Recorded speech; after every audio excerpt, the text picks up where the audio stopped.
good morning everybody. How are you there? Welcome back in this virtual world. Oh, ini dia. Oke, sudah masuk ya. Oke, how do we handle speech variations? So, tadi kita berbicara soal pertanyaannya si Kevin mungkin seperti ini. Sir, orang Cina kalau ngomong kok cepat-cepat, orang India kalau ngomong kok cepat-cepat, Sir. So, apakah tidak masalah juga dengan kecepatan bunyi seperti itu, Sir? Itu juga bermasalah. Sometimes when we are a fast speaker and are quite different with the slower and medium speaker, ya. Jadi itu juga akan sangat bermasalah ya. Oke, kita coba lihat munculnya speech variations itu dari mana? Individual variations itu yang disebut dalam teori sosiolinguistik ideolect ya. Jadi individual variations ini innate ya, innate ini bawaan lahir ya. Bawaan lahir. Jadi dia sudah cepat banget ya. Jadi orang-orang di India itu kemerjane kayak ya. Ya sama juga dengan orang apa yang cepat-cepat ngomong itu ya. There are so many people that who is rise from the very fast speaking. They call that ideolect. Ada yang cepat-cepat seperti itu ya. Belum lagi dia geleng kepala dan sebagainya, tambah bingung kita ya. Itu India. Kemudian ada yang disebut dengan dialect, regional variation, dialect ya. Dialek Dinias lebih banyak ya, juga banyak dialek Dinias, dan sometimes kita nggak akan bisa mendapatkan bunyi dengan tepat when we are standing in the different dialect or regional variations. And allophonic variation itu ada yang bunyi, ada yang tidak bunyi, voice and voiceless. Bahasa Inggris juga sometimes dia bilang, tapi nggak itu yang tertulis. Jadi bisa saja nanti apa yang disebutin studied, structured, ya, structured sebenarnya, tapi yang kita tulis struktur.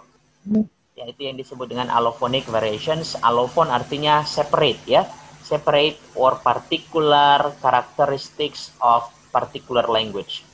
Jadi orang Indonesia beda struktur bahasanya dari segi gramatikalnya dengan orang yang lain di Inggris, di Australia dan sebagainya.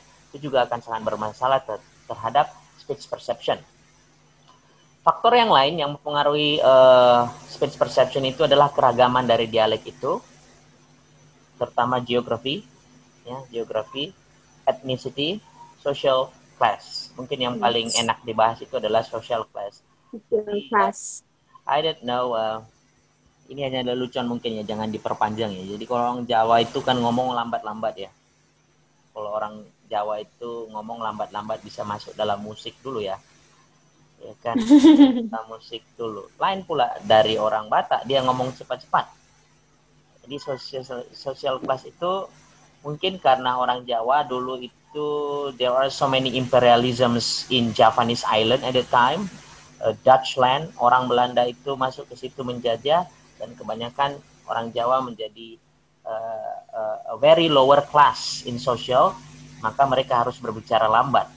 Seperti itu. Ian Doro, nggak apa-apa, Doro silahkan dibunuh saya, ya kan, baru kan gitu. Jadi begitu juga ya. Jadi biasanya maaf ya, kalau bahasa orang yang lower itu pasti akan semakin lambat karena dia tidak mau berbicara lugas. Itu yang disebut dengan social class. Itu dia ya. Jadi ini juga yang sangat berpengaruh terhadap speech perception. Kita masuk lagi nak, bagaimana handlingnya? Bagaimana mengatasi itu, Jeff? Satu, dengan membiasakan diri. Ya, dengan membiasakan diri. So when you are living in India, you have to be, in their culture. You have to make their habit as your habit. That's the way. So lama-lama kok nanti bisa memahami apa yang mereka katakan, ya. Habituation and enculturasi ya, enculturation dibahas di SBD, enculturasi yaitu melting ya, menyatukan budaya gitu ya. Jadi kalau orang Korea kalian kan sudah paham ya bahasanya ya. Ya, nama saya Asnidar Peo. Ya kan? Nama saya Firman dan Suci Peo. Ya kan pakai Peo like enculturasi. Artinya Peo, Sir. Peo, Kamsahamnida, ya kan? Nggak tahu saya Peo entah apa artinya Peo. Peo, Kan ada itu Peo. kan? Ya. Ya, kemudian ada computational help, ini talk about technology ya. computations. Jadi alat bantu ya. Alat bantu ya, sudah ada alat bantu terjemahan melalui Android, more or less like that. Itu juga akan membuat kita handling the speech variations in relations to the speech perception. Baik, ini dia juga penting, Asnidar. Ada kondisi-kondisi, walaupun tadi sudah normal semua, ada kondisi-kondisi di luar sana yang disebut dengan under less than ideal conditions that can stop us in perceiving the sound, that can influence our perceptions of the sound. So we call that as an under less than ideal condition. This is not an ideal conditions anymore ya. Saya okekan dulu yang ini ya. Oh ya. Okay, what are an ideal under less than an ideal condition? Itu contohnya adalah ini. Jadi ada suara di tempatnya si Asnidar, ya kan, ada noise, ada gangguan, itu juga akan sangat mempengaruhi persepsi kita terhadap apa yang dibicarakan oleh speaker saat ini. Ya, gitu dia. Kemudian under articulation, ketika saya menyatakan sesuatu tidak jelas, artikulasinya tidak jelas, and then ini juga akan mempengaruhi terhadap speech perception. Ya kan? Itu dia. Kemudian kata-kata yang memiliki lebih dari satu makna, 2 makna, 3 makna, itu juga akan memberikan masalah terhadap persepsi unik. Ya. Noise, under articulation, ambiguity, this is the less ideal conditions of speech perception. Jadi kalau sudah sempurna semuanya tadi Firman dan Suci, maka kalau ada 3 ini, maka sometimes your the speech cannot be perceived by your brain completely. Ada suara kendaraan, noise, ya kan? Ada kata-kata yang tidak tepat diucapkan atau terlalu cepat, under articulation. Ada makna-makna yang memiliki lebih dari satu makna, itu membuat juga under articulation. Ya, ya. Untuk mengatasinya, tentu saja selain habituation dan computational tadi, ada beberapa model, ya. Ada beberapa model yang akan menjadi tugas kalian secara pribadi nih ya. Tugas pribadi, ini Jeff, ini tugas pribadi. Mencari definisi. Mencari definisi dan kerugian, definisi, keuntungan, dan kerugian. Ada 3 ya. Bisa dicatat di situ. Cari definisi setiap model persepsi ujaran di bawah ini, speech perception. Cari definisi, cari keuntungannya, dan cari kerugiannya.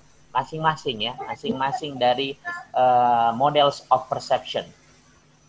Ya, so ada kerugian, ada keuntungannya. So when you are in this situation, for example, you are in the less ideal condition situation, Anda bisa mengatasi setiap masalah ini dengan menerapkan beberapa model di bawah ini.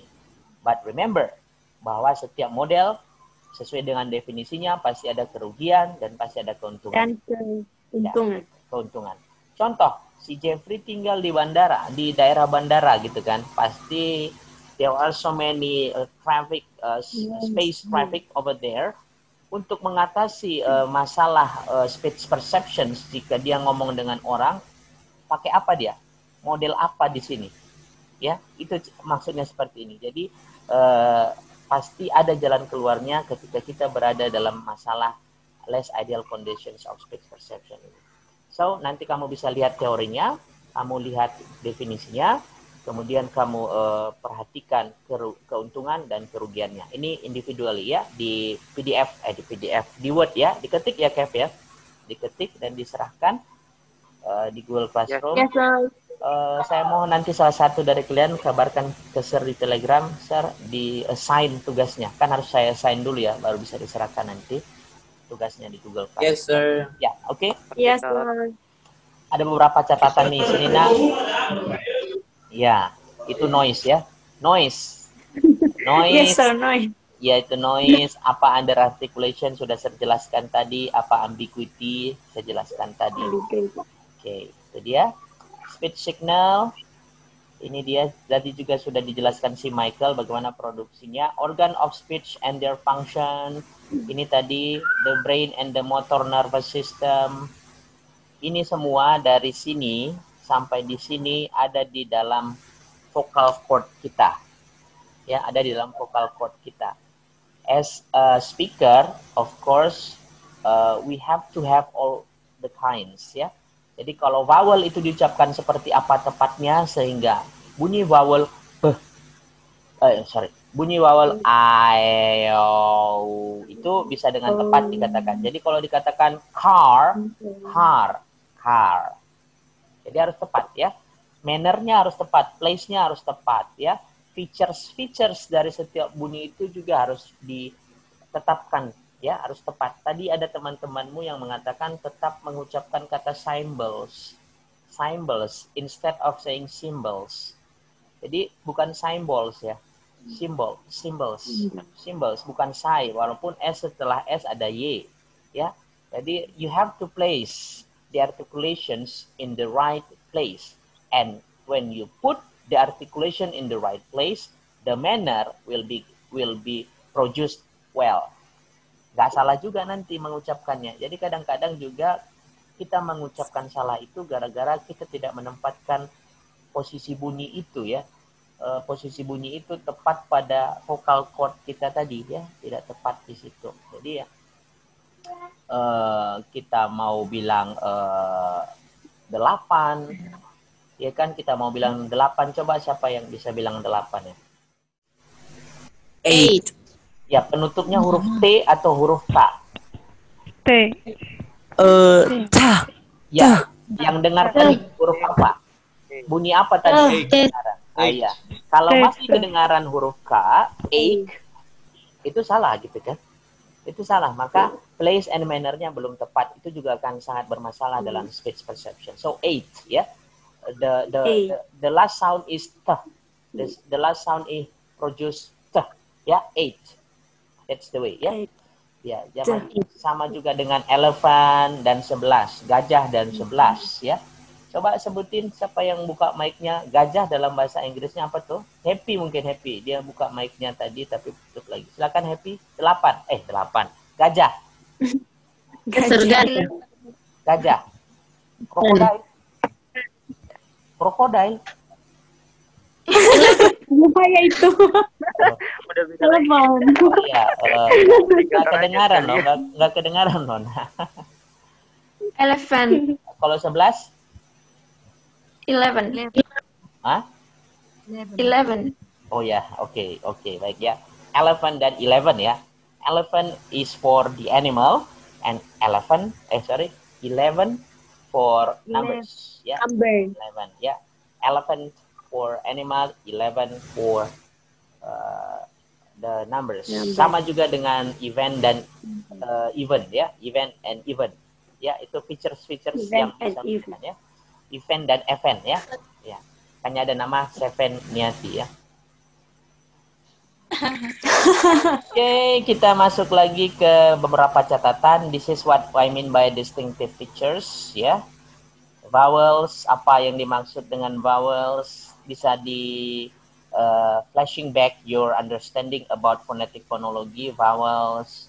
Jadi tadi maksud Sir ini kuru, ketika bunyinya vowel nogu, maka prosesnya harus seperti ini kuru. Harus prosesnya seperti ini. Closure in the mouth which will produce audible friction. Sounds articulate without a complete closure. Closure ini tidak kamu tutup. Ya, tidak kamu tutup semua mulutmu ketika mengucapkan bunyi vowel. Berarti ada terbuka terbuka mulut semua gitu kan? Jadi ketika kamu tutup mulutnya, ditutup mulutnya untuk mengucapkan bunyi, maka itu bunyi konsonan. Kan ditutup, dikatup dulu bibirnya kalau bilang kan dibuka ya. Tapi kalau si Hendy coba menutup mulutnya mengucapkan bunyi B, coba bikin dulu bunyi B, tapi buka mulutnya Hendy, jangan rapatkan bibirnya. Hendy, ayo. Hendy ucapkan bunyi B, tapi tidak dikatupkan bibirnya.